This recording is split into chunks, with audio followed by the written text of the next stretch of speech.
Saudara-saudara sekalian, Nabi Yusuf bermimpi. Anda lihat dalam surah Yusuf ayat keempat. A'udzu billahi minasyaitonir rajim. Idh qala Yusuf li abihi ya abati inni ra'aitu ahada asyara kawkaban wasyamsa wal qamara ra'aituhum li sajidin. Ingatlah ketika Yusuf berkata kepada ayahnya, wahai ayahku, sesungguhnya aku bermimpi melihat 11 bintang, matahari dan bulan. Kulihat semuanya sujud kepadaku. Ini mimpinya dikemukakan kepada ayahnya, yakni Nabi Yakub alaihissalam. Dan Nabi Yakub menjawab, qala ya bunayya la taqsus ru'yaka ala ikhwatika fayakidu laka kaida inna syaitana lil insani aduwwum mubin. Ayahnya berkata, wahai anakku, janganlah kamu menceritakan mimpimu itu kepada saudara-saudaramu yang lain, maka mereka akan membuat makar. Makar itu maknanya tipu daya untuk membinasakan kamu. Ini nasihat ayahnya, yakni nasihat Nabi Yakub kepada Nabi Yusuf. Inna syaitana lil insani aduwwum mubin. Sesungguhnya setan itu adalah musuhmu yang nyata bagi manusia. Allahu Akbar. Saudara-saudara sekalian, oleh yang demikian sesungguhnya ada beberapa tanda-tanda kekuasaan Allah Subhanahu wa taala pada kisah Nabi Yusuf dan saudara-saudara yang lain. Nabi Yusuf dan Bunyamin itu adik-beradik, sangat dicintai oleh ayahnya, sehingga saudara-saudara yang lain, anak dari para istri bernama Laia, itu iri hati kepada Nabi Yusuf alaihissalam. Yusuf dan Bunyamin adik-beradik, anak daripada Rahil, lebih disayangi oleh ayahnya. Disitulah membuat saudara-saudara yang lain emak, tapi adik-beradik cuma emak, itu iri hati. Kenapa kami juga orang kuat-kuat, anak ayah juga, kenapa ayah membeda-bedakan? Nah, ini kan pelajaran. Jangan kita membeda-bedakan antara anak dengan anak yang lain. Begitu juga datuk dan nenek, jangan membeda-bedakan cucu dengan cucu yang lain. Tunjukkan kepada mereka sama kesayangannya. Jangan pula ada anak emas, anak tembaga, ada anak perak. Jangan sampai ada datuk atau nenek mengatakan, ini cucuku, cucu yang aku sayangi, cucu emas. Yang ini cucu perak, aku tak begitu suka. Itu jangan sampai didengar oleh mereka ataupun oleh ayah dan ibunya. Boleh jadi anak akan renggang, anak akan menjauhi ibu bapaknya karena mereka tak suka orang tuanya tidak adil. Begitu juga nenek ataupun datuk, jangan membeda-bedakan cucunya, harus sama, menyayangi dan melayani mereka harus sama. Sebab apa? Terkadang anak yang tak disayangi itulah yang menolong ibu bapaknya. Ingat datuk dan nenek ini sudah banyak terjadi cucu yang tidak disayangi. Cucu itulah yang menolong, berbakti, berkhidmat kepada datuk dan neneknya. Manakala cucu yang dia sayang-sayangi selalu diberikan sesuatu hadiah, bahkan itu dianggap cucu emas, maka cucu emasnya itu tidak berbakti, bahkan lupa jasa datuk dan neneknya. Awas, ini ramai berlaku ya.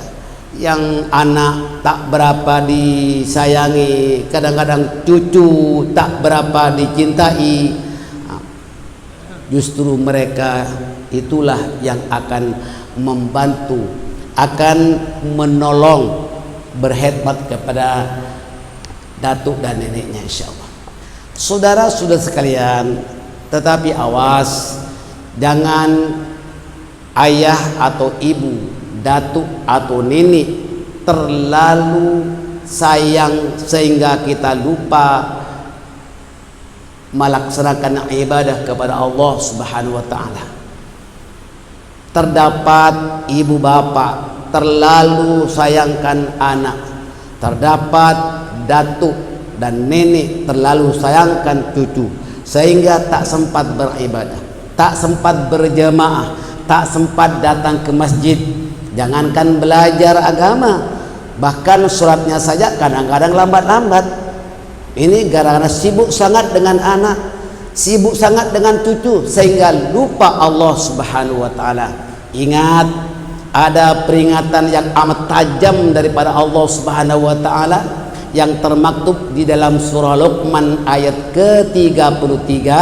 A'udzu billahi minasyaitonir rajim. Ya ayyuhan nasu taqu rabbakum wakhshaw yawman la yajzi walidun an waladihi wala mauludun huwa jazin an walidihi syai'a inna wa'dallahi haqqan fala taghurrannakumul hayatud dunya wala yaghurrannakum billahil gharur. Wahai sekalian manusia, bertakwalah kepada Tuhanmu dan takutlah pada suatu hari yang pada hari itu seorang bapak tidak dapat menolong anaknya dan seorang anak tidak dapat menolong bapaknya walau sedikit pun. Sesungguhnya janji Allah itu adalah benar, maka janganlah sekali-kali kehidupan dunia ini memperdaya kamu, dan janganlah pula penipu yakni setan memperdaya kamu dalam mentaati Allah. Sebetulnya orang-orang yang lalai beribadah, malas belajar agama, tak sholat tahajud, tak sholat qobliyah ba'diyah karena sibuk dengan urusan dunia, urusan anak dan sebagainya, manusia itulah yang betul-betul rugi karena tak mempunyai amal yang sempurna. Maka tak sempurna iman salah seorang di antara kamu sehingga kamu melaksanakan perkara yang fardu dan menyempurnakan perkara yang sunat. Jadi tak akan sempurna iman seorang sehingga dia betul-betul melaksanakan yang fardu dan juga menyempurnakan dengan yang sunat. Kalau orang itu hanya mengerjakan yang wajib saja, dia akan menjadi orang yang miskin dan boleh jadi dia tak cukup bekalan menuju Allah Subhanahu wa taala. Jangan tertipu dengan setan. Inna wa'dallahi haqq. Sesungguhnya janji Allah itu adalah benar. Fala taghurrannakumul hayatud dunya wala yaghurrannakum billahil gharur. maka janganlah sekali-kali kehidupan dunia ini memperdaya kamu. Dunia ini akan memperdaya kamu dan setan pula memperdaya kamu juga untuk mentaati Allah Subhanahu wa taala. Bapak dan Ibu sekalian, dalam surah Luqman ini ayat-ayat berikutnya sangat tajam lagi. Antara lain peringatan kepada semua manusia, wa ma tadri nafsum bi ayyi ardin tamut innallaha alimun khabir.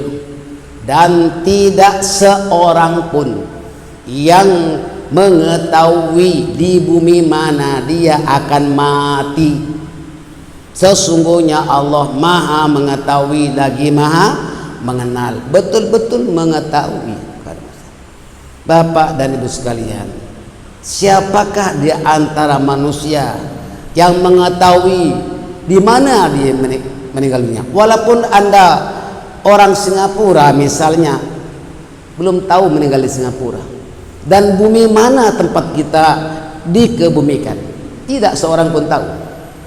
Yalah, kalau meninggal di Makkah bagus, kalau meninggal di Madinah bagus, mempunyai keistimewaan. Dan ini tidak diketahui oleh manusia, karena hati-hati. Maka kita tidak sombong, selain daripada kita konsisten mengerjakan ibadat kepada Allah siang malam, terutama sholat tahajudnya jangan tinggalkan. Kalau tak mampu 8 rakaat bisa bikin 6 rakaat, 6 rakaat pun tak mampu, 4 rakaat pun boleh, dikerjakan dua-dua. Pedomannya sudah ada dalam kitab amal rutin, doanya, zikirnya, semuanya sudah komplit.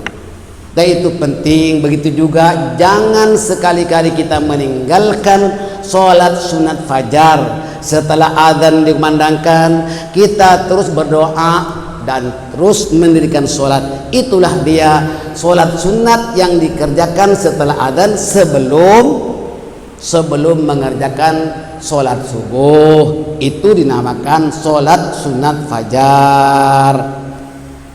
Ada doanya, sangat penting itu. Walaupun kamu dikejar oleh tentara yang berkuda, jangan sekali-kali kamu meninggalkan sholat sunat 2 rakaat sebelum subuh ini.